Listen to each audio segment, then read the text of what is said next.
Welcome to the Immigrant's Path, showcasing the successes, challenges, and the many paths to America. Brought to you by Sarraf Gentile LLP, a New York-based law firm representing individuals nationwide on immigration and other complex litigation matters. Hi everyone, welcome to the Immigrant's Path. Today I interviewed Leta Sanchez. Leta is an immigration attorney in Washington State. She focuses on working with victims of crime and also with survivors of domestic violence. One of the reasons I reached out to her to profile her is she's somebody I view as a role model within the profession.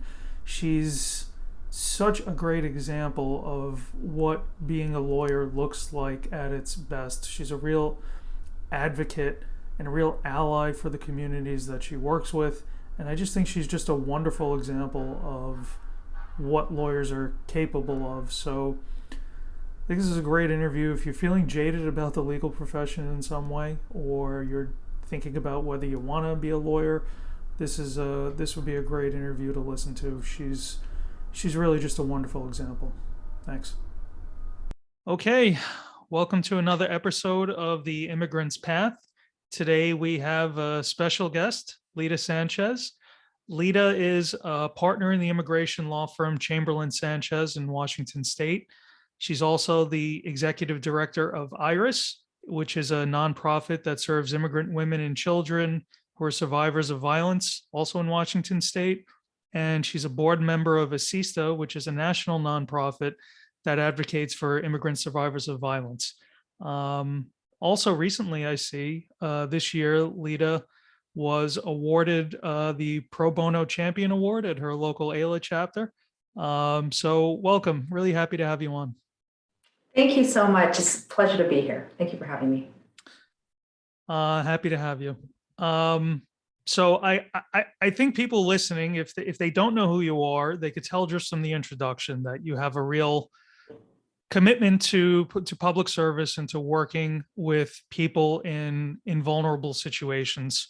Where did that come from? That desire to work with people in vulnerable situations, like in domestic violence situations? Why'd you decide to do this work? Yeah, that's a great question. And I think I have different answers because there were several contributing factors to my passion for this work. One was, I think, traveling and living in different countries and seeing the struggles that many people in the world are facing just with basic access to basic human rights, and I was very impacted by that and driven, many years ago to try to do something to help. And immigration law, I sort of stumbled upon immigration law in law school through a clinic and ended up working with survivors of trafficking and a few survivors of domestic violence. And I felt that same passion that I had felt when I volunteered in Nicaragua and lived in some other countries where I was working with extreme poverty and very marginalized communities, indigenous people, and in a few different countries. And I felt a similar calling working with the immigrant community here in the U.S., just feeling the need for advocacy. And I think that fueled me through law school. And, I was thinking about that. Why do I do the work that I do? And it really isn't selfless. I think I get a lot from it. I get a lot back. And I know through the work I do in the VAWA program, which is what we talked a bit about earlier, for me, I find it extremely rewarding. And I think that's not only because of the gratitude that I get back from my clients.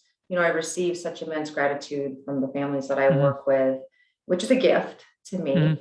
But it's a much more layered approach to the law. I think doing those cases, as opposed to some of the other types of, legal work that I do, it's beyond just filling out application forms and assembling indexes of evidence or doing legal research. There's a real human component there. And I think, I get a lot back from that connection. So in the work that I'm doing now with a lot of the VAWA work, and filing new visas and working with survivors of various types of violence. I'm able to provide a safe space in my office for them to tell their story, often for the very first time. I have so many clients have told me that I'm the first one that they've confided in about certain things. And so it's a much deeper process, because there's that step that they've taken, to overcome this shame that is very inherent in surviving abuse, and then telling their story, which is also a healing thing for them, outside of the legal process, and then being able to take their story and present it to immigration in an effective way, to advocate for benefits. I feel like that's really the true meaning of being an advocate. Right. And I find that so rewarding, because I'm a part of their journey and their path to stabilize, a pathway to safety a lot of times. And that's a beautiful experience to be walking alongside, so to speak. I think I'll pause. No, that's fine. I just, for people that aren't familiar with VAWA, it's the Violence Against Women's Act, and we're going to go into more detail on that towards the back end of the interview. Was there this experience that you had abroad that you had mentioned?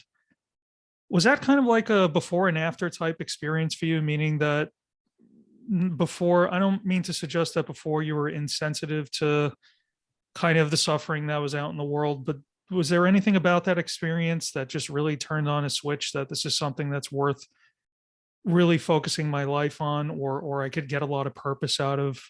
Absolutely. Was there anything in particular, or was it just an overall impression? Yeah, I mean, I definitely think, and that's why I'm such a proponent of traveling. I'm actually from Canada originally, and as a culture, we travel more. Like in the States here. Yeah, I know when I'm abroad, we see the maples, the maple leaves pretty frequently. There you go, yeah. But I definitely think from a young age,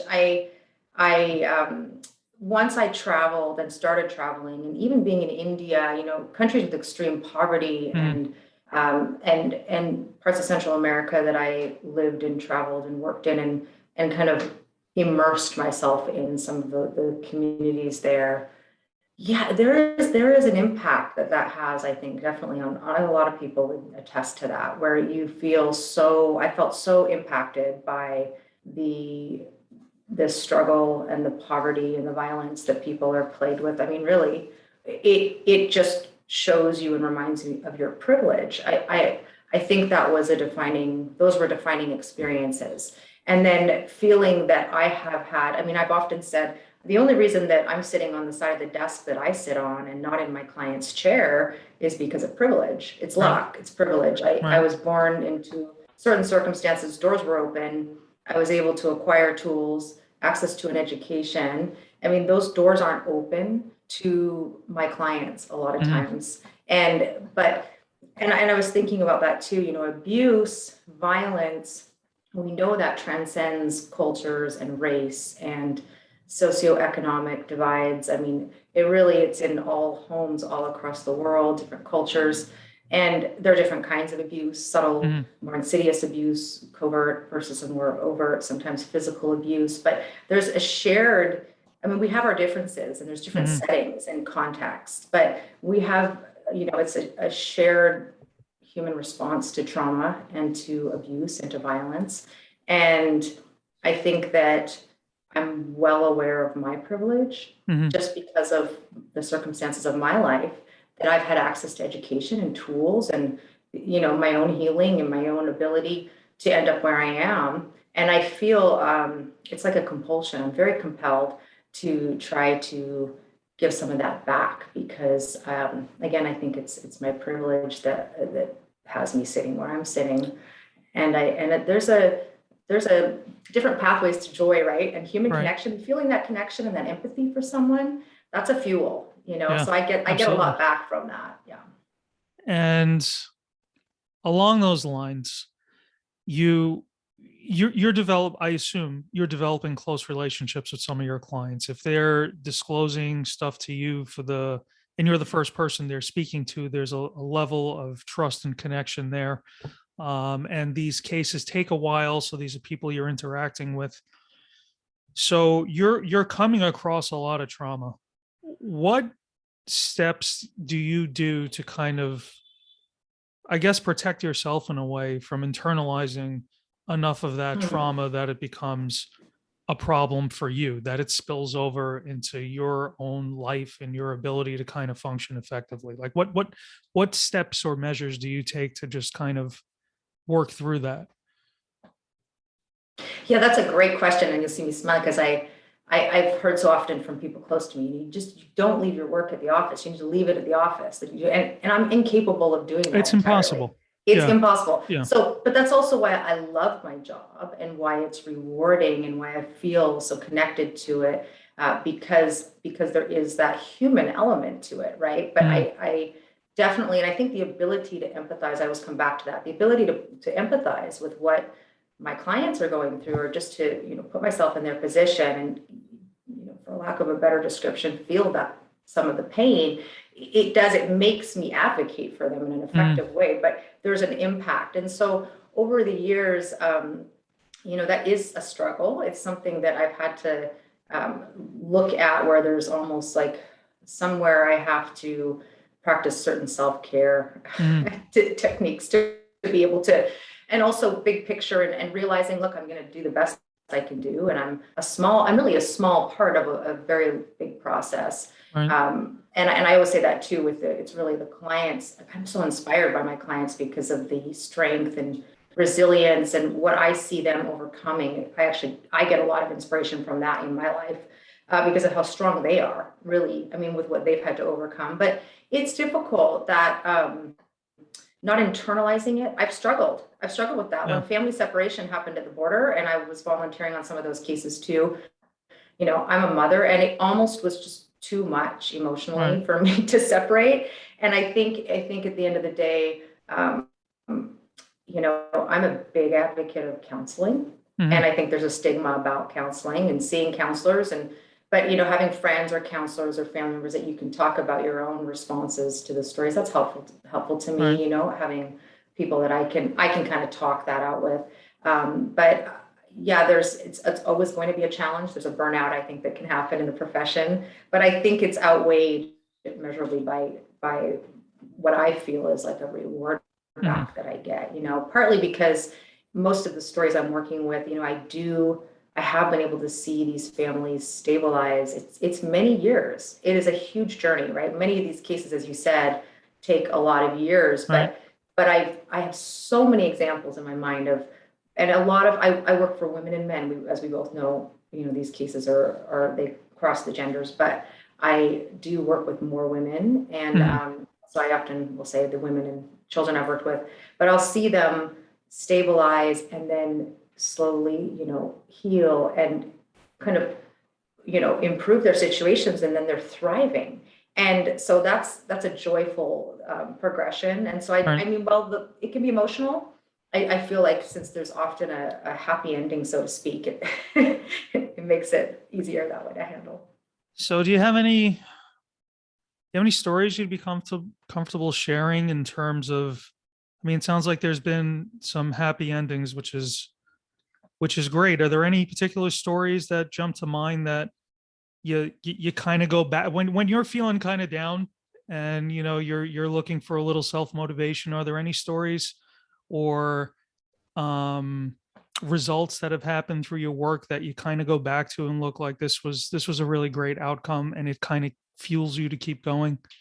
Yeah, yeah, definitely. There's one that always stands out. I mean, I have a handful, but one of the ones that stands out for me is a woman I worked with, a family, and she came to me and was fleeing horrific violence. I mean, it's almost a miracle she was alive, really. Mm, It was near death abuse, domestic abuse, and she had three little kids, and they were also being abused horribly. And I mean, she had gotten miraculously out of this situation, and I started working with her in her case and learned that she was living in a church with her kids, and actually rotating between a couple different churches, because she couldn't mm, stay beyond a week at a time at each church. And I mean, she was lacking the basics. And actually, it's another story, but one of the inspirations of why I actually formed a 501c to address some of those basic needs of these immigrant families. That's a nonprofit, right?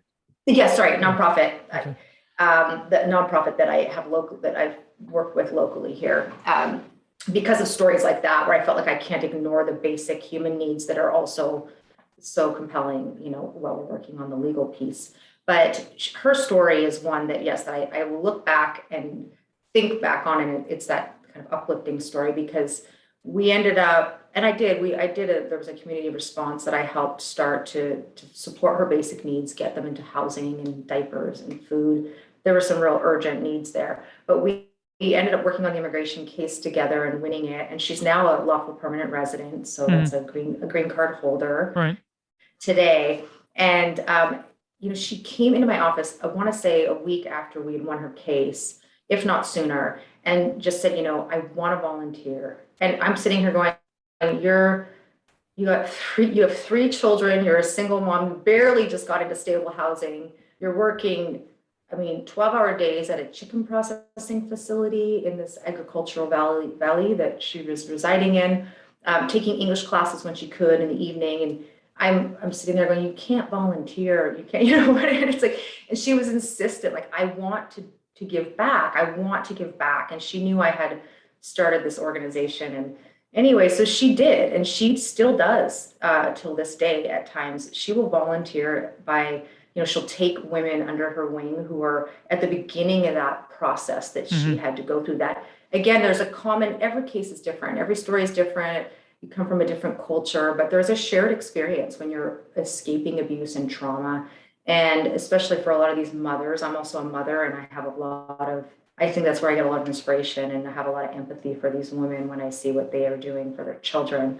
But she would take other mothers under her wing, invite them into her home, cook them a meal, take them to the church where she's very involved to help, give them a sense of community. It was a moral support that she would provide, because she'd been through some of the same struggles, and actually would donate her own, items to, she's just very giving. So that case is one where, and I'm in touch with her till this day, as ends up being the case, with a lot of these families. I smile because I'm blown away. I have many clients that, will remember my children's birthdays and bring a gift by somehow, or on Christmas, bring something or send a card or whatever, a small appreciation year after year, even though I haven't, her case concluded at least 4 or 5 years ago. She also ended up speaking out at some press conferences that were held down the road when there was there were certain attacks on protections, the legal protections for survivors of violence, and we were trying to work with there were a few groups working for local, anyway, in some efforts to try to advocate for the or bring attention to the fact that these legislative changes were harmful. And anyway, she ended up there was a call for people to share their story and talk about the importance of these protections in the law. And she came forward and spoke in some public settings about her journey. So she became, again, like someone who was struggling and barely hanging on. And she just made such an incredible progression to a point where she advocated on behalf of others and really supported other women. And I think I look at her as my inspiration, because she was finding a way to give back, and she didn't have anything to give, and I look at myself, and it's just this wonderful reminder of how lucky I am. It's that enormous ability that some people have to take something that's a negative and turn it into a positive. And it's amazing. Yeah, it really is. And it's, I guess like everybody else, you could show me some situation that's horrific and traumatic, and it's very hard to see kind of a positive that could potentially come out of a horrible situation. And, this is not a fully satisfying answer to that. Why is there suffering and all these questions? But when you look at somebody like this, you get kind of a glimpse of an answer sometimes, of that. You look at these situations that are just horrific and you think, what good could possibly come out of it? And I guess this is kind of one of those examples where, of course, you never want to see a horrible situation take place in the first place, but there are people out there that are able to take those and turn it into a positive. like a large positive. Yeah, and break cycles that have, I'm always blown away by that, where there'll be generations of these cycles of abuse in the family, the dynamics, and then you see these individuals, and I'm alluding to women because I have a little bit of a larger sample pool, but it is men and women, but individuals who will break away from these cycles that are just ingrained. And it's not just the physical risks they take, and and the economic challenges.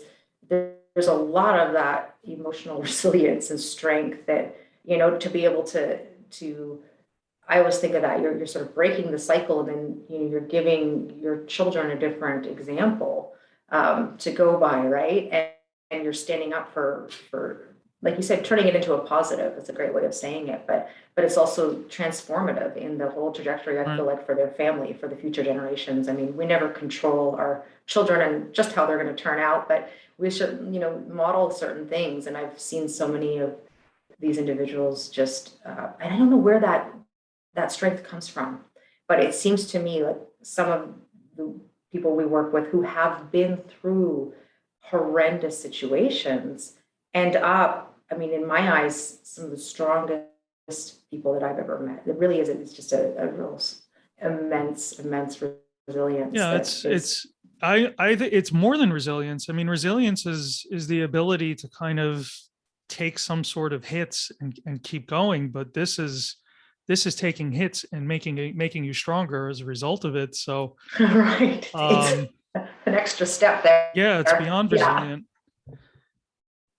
It's just one of the nice things too about immigration law that I find so appealing about that you're alluding to is that by being part of her story, by being part of her process and helping her, you're not just helping the person in front of you, you're helping changing patterns over generations. There are people that have not been born yet and who will never know your name that will have benefited from the work that you did in helping somebody right a wrong within their family and within a family structure. So it's really impactful work, and I don't think you really even get to see the full scope of the benefits that you provide to people and families, in part because some of it hasn't even happened yet. Right. Yeah. And I think what's so beautiful is watching some of, and I'm going to say these women because of the people that are in my head when I'm saying this, turn around and become leaders in their own community. Yeah. I mean, there's a ripple effect. It's empowering. And when they find their power and their voice, sometimes it's years, it's years because it's such a hard process. But I've seen that time and time again too, where all of a sudden they are, I had another client that came to mind, same thing. And it was just a horrendous story. And flash forward about 10 years, we just naturalized. So she's finally a citizen. She was a U visa, one of the first U visa clients I ever had. I think we filed in 2008 for her. And then last year she became a citizen. So it was, many years of a process that went on. But, and she struggled, and she did. And she was, many years, I think, just surviving and trying to provide for her children, but kept working at it. And also, was driven ultimately to take on this leadership role in her church. And she organizes speakers to come and talk about domestic violence issues and about women's empowerment. And she's a model for these other, a mentor to these other women in her community who are struggling with some of the same dynamics. And so it's a movement. And I think it's all over the world, really. I feel privileged to be a part of it. And I think it's sometimes really wonderful to see, like I said, years later, where people end up. And the immigration process is one piece of it, obviously, but it's a significant one, because without the safety and the stability and the ability to provide for your children, I think that it's just, it's obviously critical for a lot of people to really get on their feet. And certainly not all of the work ends there, though, right? It takes much more to overcome these patterns, and that are really, all over the place. That's the thing that's amazing about it, because I do work with people from all over the world and from different cultures, and it's really, there are some differences, but there's also a lot of, it's just a very common domestic violence and gender based violence. It's a huge issue globally. So it's nice to see the progress that people can make when they free themselves from that, Right. internally and externally, for their children. Well, we've been kind of alluding to this, but it's obvious that you've drawn a lot of valuable lessons from your clients, that you've gotten a lot from them and you've learned a lot from them. Are there any particular lessons that stand out to you as being valuable? What you've learned from the people you've represented? Mm-hmm. Oh yeah, I mean, because I've learned so much. And I mean, one of the things that comes to mind, and I think I did allude to this, is, I mean, I think it is, I go back to that strength, right? The strength and the perseverance. That's just it's a quality more than anything that I admire. Almost like when I'm feeling weak, like I can't handle it. I draw this strength from like, wow, I could be walking in her shoes kind of thing. And, but certainly I think I've learned, it's very, I talk about privilege and all of that. And I think in the work in general, I've learned also how much we have in common as humans. I mean, we're differentiated. We have our different titles, or we have our different backgrounds, and we have our different upbringings. But again, I talk about these common threads that I've been able to see across cultures and across different demographics. And I think I've grown as a person through that work, because you realize certain things, you see things in yourself that you can empathize with or identify with, certain responses or experiences or feelings that someone has, because the work we're doing, as you know, is, I mean, when you're not just filling out paperwork, you're hearing someone's life story, and you're delving into immense emotional processes and really kind of deep topics, that family dynamics and all kinds of responses that we have, or ways that we react to circumstance and trauma. So I think I've been able to, I think just by seeing that, it's really shifted my perspective on people in general. And it's very humbling in a certain way, if that makes sense too. I've learned certainly kind of in the virtue of patience and perseverance. Because there's a lot of these cases where if you don't have that, it isn't going to work well, or you'll just lose hope. Where also sometimes, and luckily we've had happy endings, but just with the system we have, sometimes it's having that trust that, okay, in time we're going to persevere. We're going to you fight until you get the result, hopefully, that you want. And so I've also learned that, because sometimes these are difficult cases, as you know, to navigate, with the different administrations coming and going, and the impacts that has on our legal process. It's I've had to kind of work with that. Okay, patience and perseverance. It's like sometimes that's all we can hold on to. But no, I think, and certainly I'm sure there's many lessons I'm not thinking of right now, because it's they'll vary from case to case and from individual, but by getting to know the clients in a certain way, because if you have to go into someone's history and document their trauma and take their statements, in such an intimate level, so to speak, right? You form a bond with them that I think is, I don't want to project, because I don't practice any other area of law, but I don't know that, I think that might be unique to what we do, as opposed to doing, I don't know, wills and trusts or something more transactional. And so I've certainly been able to learn just, lessons through their character, I would say. And as a mother too, I said, I alluded to that earlier.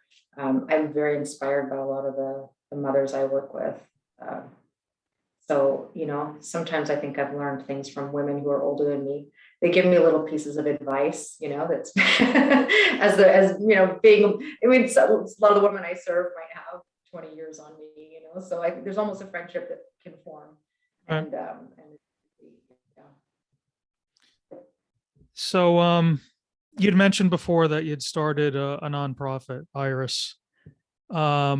I gave a one sentence description of it. Can you tell us a bit more about what it is that Iris does and the communities that it serves?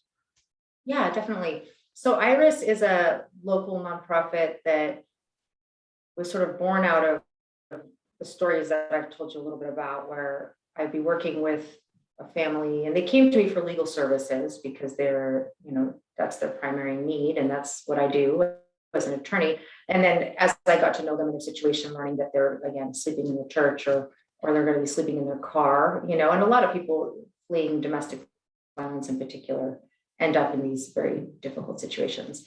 And so what we do is we have a twofold mission. So we connect people with existing resources in the community, because a lot of the immigrant families that are fleeing violence are in this temporary period of hardship, whether it's, they've had to leave the home, they've lost their home, or they're fleeing another country. And there's, just the economic challenges, their basic needs. They don't have access, and they also don't know where to go to act. Like sometimes there are resources in our communities that are available for these individuals, but they don't know where to go to request help. So we will connect people with other nonprofits. We are very connected to the other local nonprofits and partner agencies, and some of them can help sometimes. But then there's also restrictions on funding and other restrictions that prevent them sometimes from helping the people we serve due to immigration status or other requirements that aren't met, and their wait lists may be 3-4 months long. So we will connect with existing resources, and then we try to respond very urgently and immediately to basic needs, crises. And so we provide rental subsidies to keep people in their homes. We provide food, clothing, diapers, urgent medical care we'll pay for. And it's almost always sort of like temporary bridge assistance, right? This isn't something typically we have unusual families that will have to carry our assistance on for quite a while they get on their feet. But a lot of times it's just a temporary period that they need that basic support to be able to stabilize. And so we do that. And, again, it's case by case. The type of assistance is case by case, but we are a small, all volunteer organization, 100% volunteer run.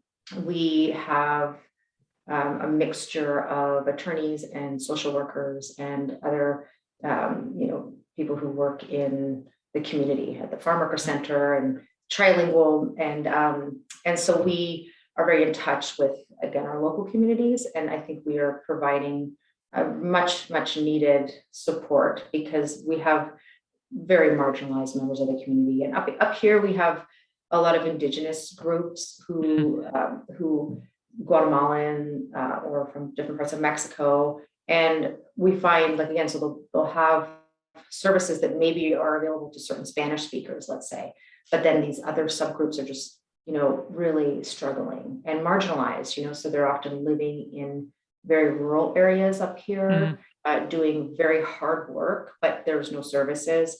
And so it's wonderful work. And it, I feel like it allows, when I get a really compelling case that comes through the door and I can refer them to those services as well, it is a more holistic approach. It's very hard to ignore somebody's basic needs when you're working on their immigration case and their kids don't have food. I mean, right. It was too much. And it was the point where what I was doing for a while was just like emailing my friends and neighbors. And I'm like, okay, I have these are the sizes. This is this family situation. We'd be cleaning out our garages and kind of doing this hodgepodge approach of, delivering things to their home to try to alleviate the suffering, and I always think that could have been me. That could have been my story. I think we always have to be humble about that. Like, right. I'm very blessed. I'm very lucky, or whatever the word may be. And so I feel a lot of empathy for people that are struggling that much, That's so Iris has been a great project. Yeah. I really admire that attitude that you approach it with. It's this wonderful combination of humility and, I guess, kind of recognizing that you had or have certain advantages over these people that you're helping, and the mindfulness and the compassion to use that in a way to try to raise them up. So I really admire that. I was thinking about that and how even just when I say how these cases often starts with a safe space. So it starts with the connection and the ability to be able to know someone well enough for them to let down and actually tell you their story, and how even just having access to the resources in our culture here in our country, that where we are educated about abuse, what is abuse and what is, the impact and what is tolerable or what is, a violation of your boundaries or of your rights.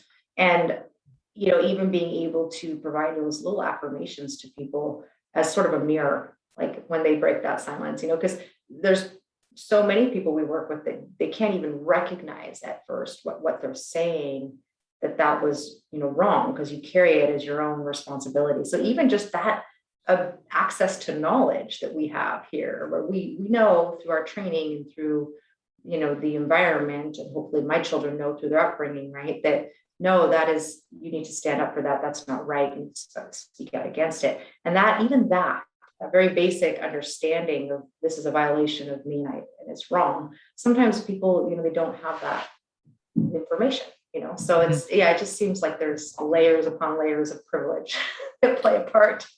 So if somebody wants to find out more about IRIS, if they're interested in the services or to volunteer or to contribute or even just to try to copy it in another locale, what's the best way for them to find out more? Oh yeah, so I think our website's the easiest, and that's just the www.irisnw.org. And we have our contact up there, and it's a pretty easy way to, we have always seasonal projects going on, and then also recipient stories and our contact. We actually we've expanded a little bit. Our board's grown, and we have now someone working as a program director. So anyway, all of that's on the website. So if anyone is interested, that's a perfect place to go. All right. So in your practice, the legal work that you do, I know you do more work than we're gonna cover now. You have a broader range of experience and expertise. But two of the areas I'd like to discuss with you, because it deals with the domestic violence situation, I think a lot, or just overall victims of violence, would be VAWA and the U visas.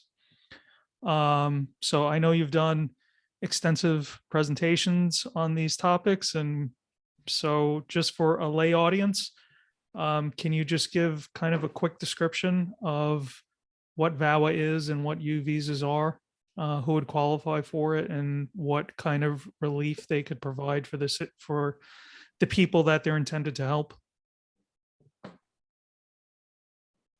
Yeah, absolutely. So yeah, with the programs, and this is something we're always looking at if someone comes into our office and we flag these issues, which is a whole nother discussion really, is how do you flag these issues, because We'll get to that after you describe them. So yeah, it's such an interesting thing. But so yeah, as you referenced, there's VAWA, which is Violence Against Women Act protections, and initially passed by Congress in '94, reauthorized subsequently, and so we call that VAWA, Violence Against Women Act, but it's not just for women, as we know. So we always have to emphasize that. I have many male clients too, but that's the title of the legislation.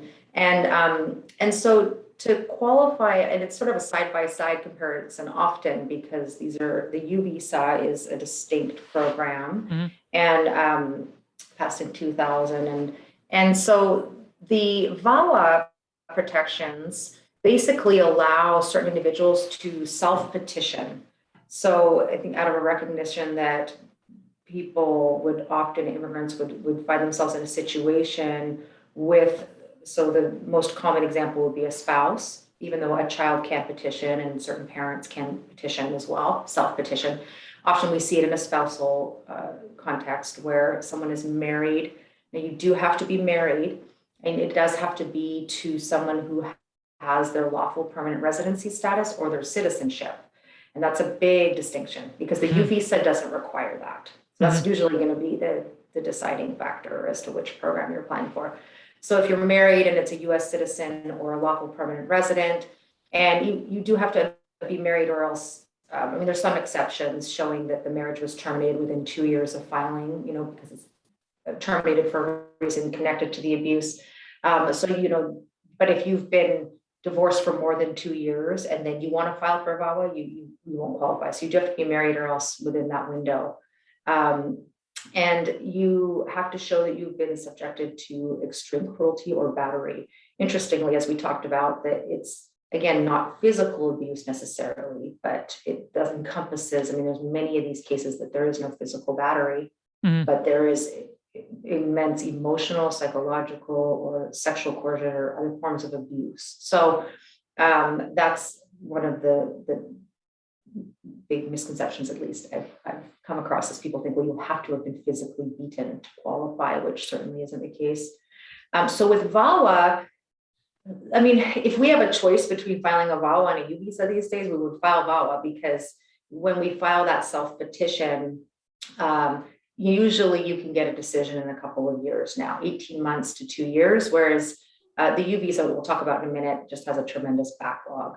So the other unique and wonderful factor about the VAWA program, so this again essentially allowing someone to self-petition because the abuser could, in theory, petition for them, but because of the abuse and the cycles of control that are inherent in that, they are not petitioning their spouse. In fact, they're going to, what we see all the time is they use the immigration status of their spouse, I'm just using the spousal example, as another means of control. So, what are you going to do? If you report this to the police, I'll have you deported. And they know they can hold that over them. So they don't want to file for their spouse.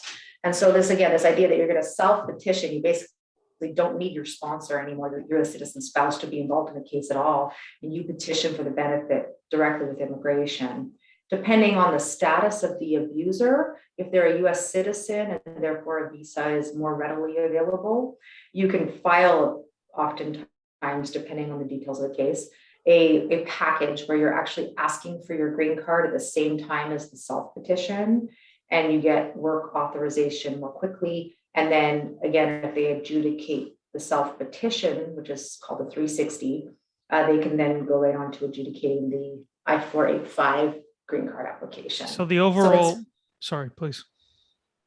Oh, go ahead. No. Oh, I was just going to recap. So the overarching purpose of the law, I guess, is, or part of it, is to take away this lever of power that the abuser has by lording over them the fact that I control your ability to stay in this country or not. And so by taking away that ability, by allowing the immigrant to self-petition, presumably it gives them some incentive or an easier path to getting out of an abusive situation. Absolutely. Yeah. And just a piece of trivia with VAWA, whenever somebody asks me, what did Joe Biden accomplish in all his years of the Senate, the first thing I always point to is VAWA. Yeah. He sponsored VAWA. So that's definitely a big achievement. So can't say he didn't do anything. Yes, it's so true. And I'm so proud of, I'm grateful for that law. Really, and I know over the years, I've tried to, even we've had difficult times recently the immigration laws are broken, right? They are in many ways, but this is an example of, it's a wonderful program. And yes, could it be better? And yes, do we need more resources allocated and different things? But this is allowed and allows so many people to, like you said, to escape from, being trapped essentially by that reality. And I see these cases all the time, and it's sometimes the look on someone's face when they realize that they can get out. They can get out, and it's life-saving legislation. We know that this, can be life-saving. It makes it. The impact is so huge, but the realization that these individuals can get away and still, not be deported. And oftentimes, because a removal back to their home country can mean horrendous hardship too, right? So you see that, I'm sure, as well, where unfortunately a lot of people have had a traumatic history and now they're in another traumatic situation. So yeah, it's a great program for that. And the U visa. Just one more question about VAWA before we Yeah. move on there. Is VAWA available to people who perhaps came to the U.S. without a valid visa or who overstayed a valid visa? Is VAWA still a tool that's available to them, or do you have to basically be in legal status the entire time that you're in the U.S. to have it available? That's a great question. And yes, it is certainly available to people who did not enter with documentation at all, Right. or overstayed a visa. And that's actually, I mean, very common. And it's wonderful because that entry without inspection or unauthorized entry is actually waived. And in addition, there are other special waivers that are provided within the VAWA program that Yeah. in a non-VAWA related context, sometimes you can't get waived, like multiple like reentries and things like that. So certainly available to people who have that.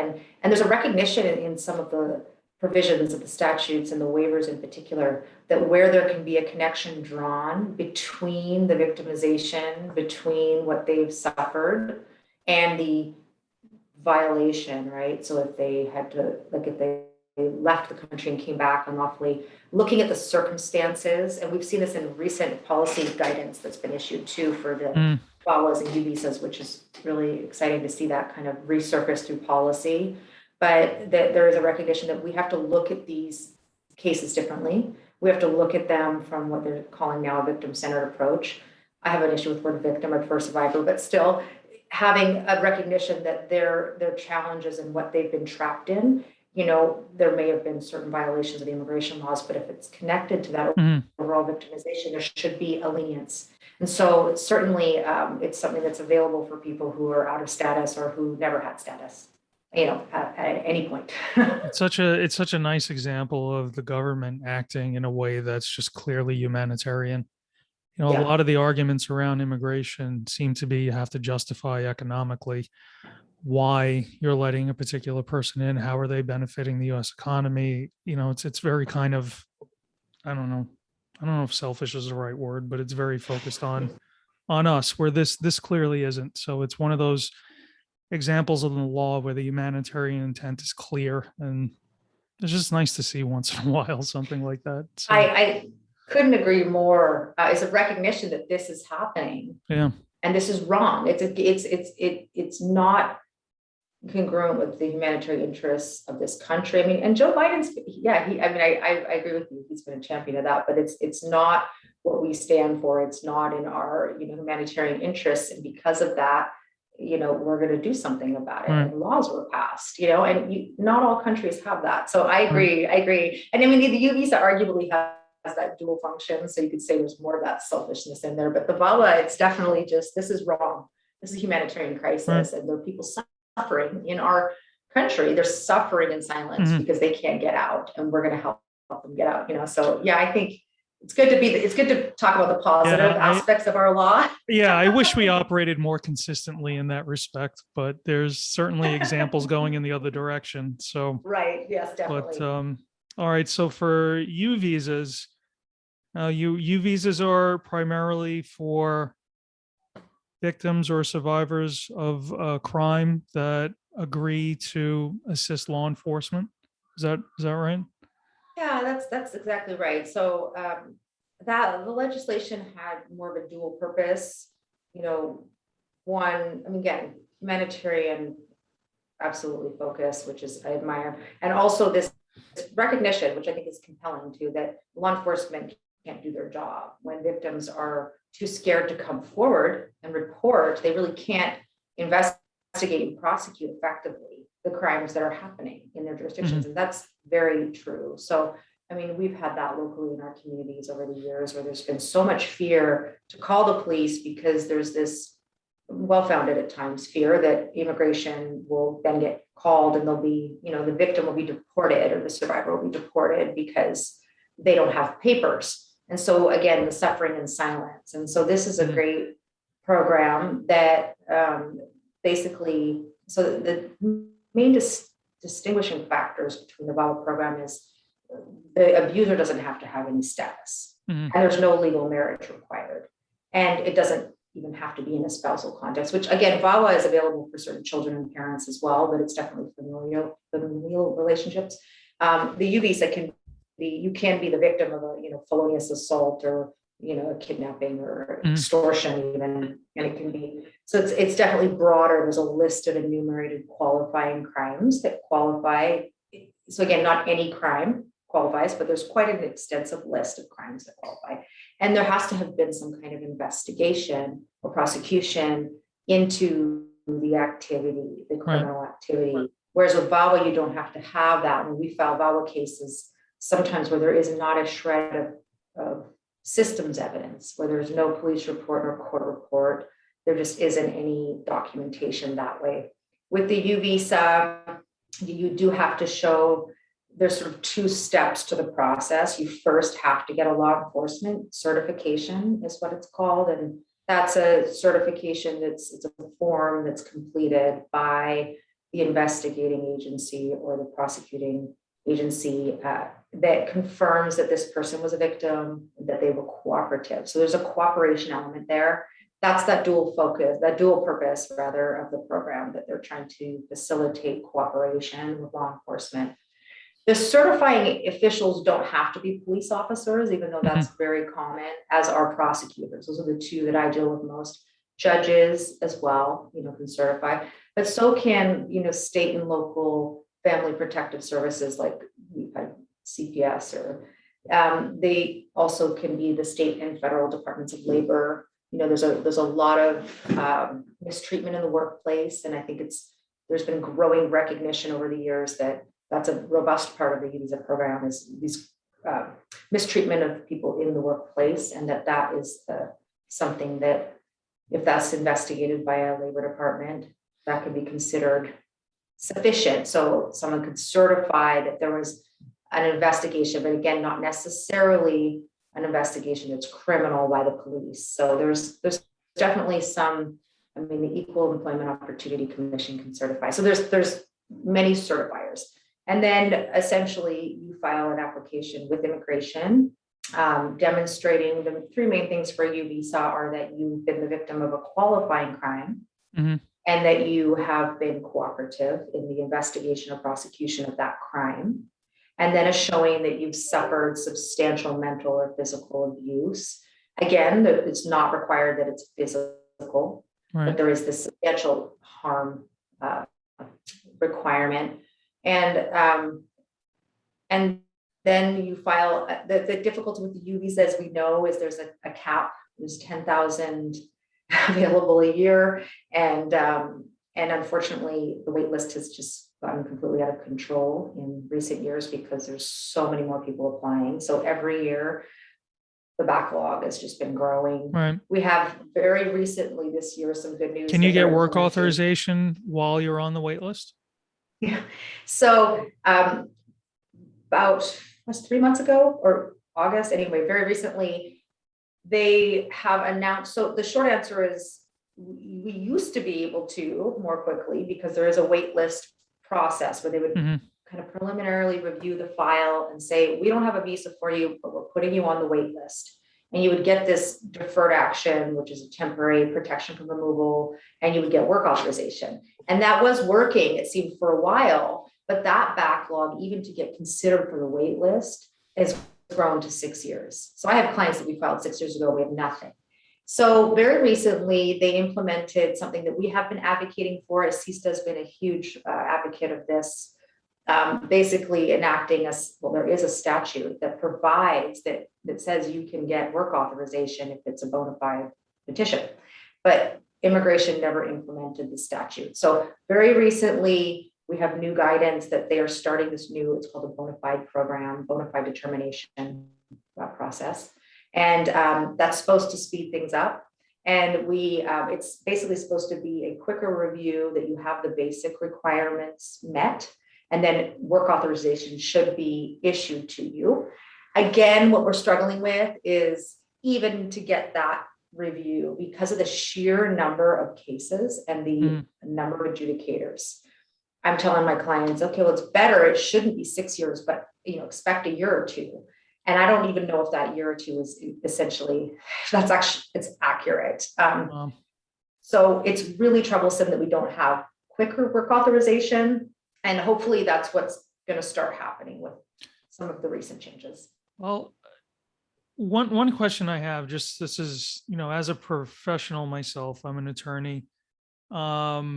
A lot of the people that you're working with, like you'd mentioned, you're the first person that they've said that they have had this traumatic issue happen, whether it's familial abuse or it's being the victim of a crime in some way. So not everybody is forthcoming with their story of trauma. So if I'm a professional, an attorney, a social worker, or even if I'm a friend, what are some of the signs I should be looking for to kind of cue me in that maybe there is some potential abuse or trauma issue here, that this is something I should be considering in vetting a client, or in even just caring about a friend? Yeah, that's a great question. I mean, definitely. And I guess it does vary if you're an attorney and you're in the room with the client, you're vetting them versus friend, right? Right. But I think, I know certainly in my office, one of the biggest things that I think is so important, it's the way we ask and the questions, right? So asking someone if they've been a victim of a crime is not very effective. I mean, you'll get a no a lot of times, right? So for example, but talking to somebody and asking the question gently. I mean, I always preface it with, I know you, especially if this is one of the earlier meetings, like we just met, and reassuring them of confidentiality and saying, listen, I'm going to be asking you some things that are personal, but it is really important. These are common issues, and it's important that I know this to be able to see how I can best help you. But asking the question in a variety of different ways, with examples. And I think gently, sometimes I will explain, so for example, if you're trying to screen for criminal activity, for example, has anyone ever harmed you? Has anyone ever touched you in a way that, you didn't want? Has anyone ever hit you? Or has anyone ever, and then if they're in a relationship, there's other questions that can be asked that are much more, I guess, delicate, but also private, to be able to look for certain red flags in their dynamics, even with like who controls the money and things like that. I think asking the question in a lot of different ways with examples, I always feel it's very effective to normalize it. This is as the attorney, it's very common, and sometimes we see this and sometimes we see that. And so people feel, okay, initially they may have said, no, I've never been the victim of a crime. But when you've then given an example of something that's an inappropriate domestic interaction, they say, well, yeah, that's been happening, and then it kind of unfolds. I think as a friend too, don't ignore those little gut reactions that you may have when you feel like someone is struggling with something. It is delicate as a friend, I'm sure, because you're not doing the same things as an attorney where you're trying to dig. We're purposefully trying to evaluate something. Right. But as a friend, I think, showing the care and concern. And I mean, locally, we have really great domestic violence, sexual assault services that are accessible to people who are struggling with these issues, very confidential. They provide all kinds of support groups, advocacy, and if you don't feel like as a friend you're in a role to provide advice, but you have that feeling, sometimes just connecting or encouraging them or letting them know you're there, if you want to talk, or, it's that non-judgmental sounding board. I think there's a real fear. It's very easy to shut down someone who is already carrying the shame of being traumatized. If there's any signal to them, of a judgment or of any kind of, judgment of them, that'll just close them down completely. So I think that just that open, kind communication, and as an attorney, asking the question in a million different ways, it really is effective. So many times I've seen that, where through some examples, and you kind of get there's an intuition there, and you can feel. Usually that's where the climate of COVID is hard for me sometimes, because there's a lot that is there when you're sitting in a room with someone, that sometimes on the phone or Zoom, it doesn't feel as Right. it's that human element, because you can feel something when you're with someone more than when you're on the phone. But Right. yeah, Body language usually, is harder to pick up on sometimes, just little things. So absolutely, yeah. yeah, and you can more easily lose some of the yeah, just that nuance, right? But this is the day and age we're in, so I get used Do to you it. do you represent clients outside of Washington State on VAWA and U visa issues? I do, yeah. I mean, the majority are in Washington, Mhm. and the ones that I am representing now did start with me, and then they relocated, and they just really didn't want to not stay with me. Mhm. It's definitely possible when someone calls, like if someone were to call from out of state, though, my initial recommendation is to try to, I mean, my instinct is to try to connect them with someone locally Mhm. because of what we're talking about. I mean, you Right. can do the legal work remotely 100%. I just think there's so much in there that is better if you can have Mhm. someone that you feel that connection with. And again, with the U visa, I mean, right in the regulations, there's guidance in there that really talks about the importance of including aggravating circumstances, you know, to Mhm. show the harm that we have to show. You want to also talk about other past harms that that person might have had, because if you've been traumatized once and then you're re-traumatized, you know, as a child, if you're abused in your home and then you're in an abusive marriage, the impact is that much more significant. And so you really have to have the full, and I've just seen it happen where things get missed, and they get Mhm. missed if, and I think as an attorney too, that's why I like to work directly with my clients as much as Mhm. possible. You have too many, so if it's just a phone call with someone that's in New York, for me, I'm in Washington, they're not going to know me or feel that same permission, but it is possible, and I do it when I've already had that And established if relationship. somebody is interested in reaching out to you, either to potentially hire you to help them, or for something else, if they just want to talk to you for advice on maybe finding somebody local, what is the best way for them to reach you?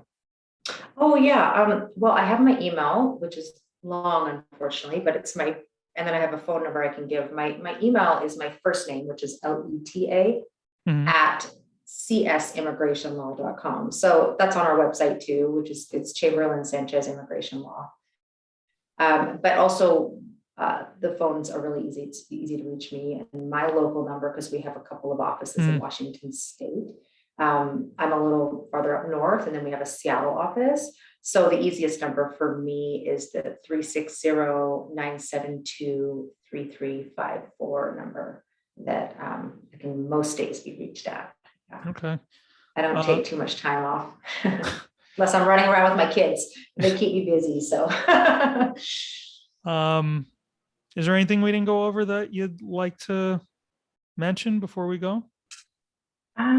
no, I just want to thank you so much for having the show.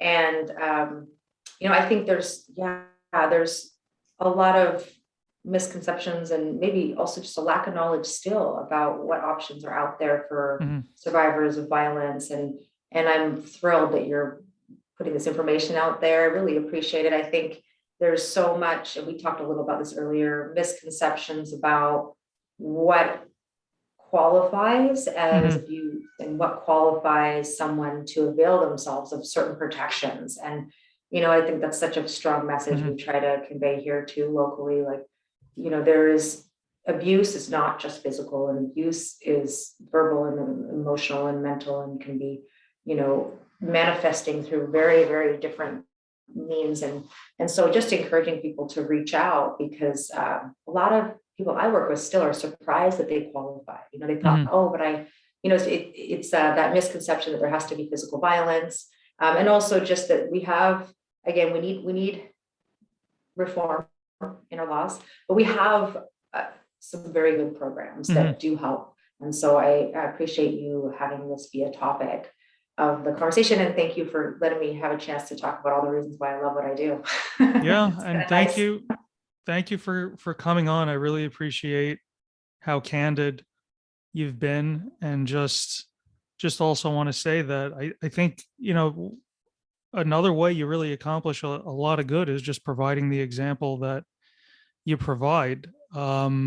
you provide such an inspiring example of what somebody that's an attorney can do in their community, however you want to define that, broadly or narrowly, and use that ability and those skills to make a difference in people's lives. So it's really inspiring to see.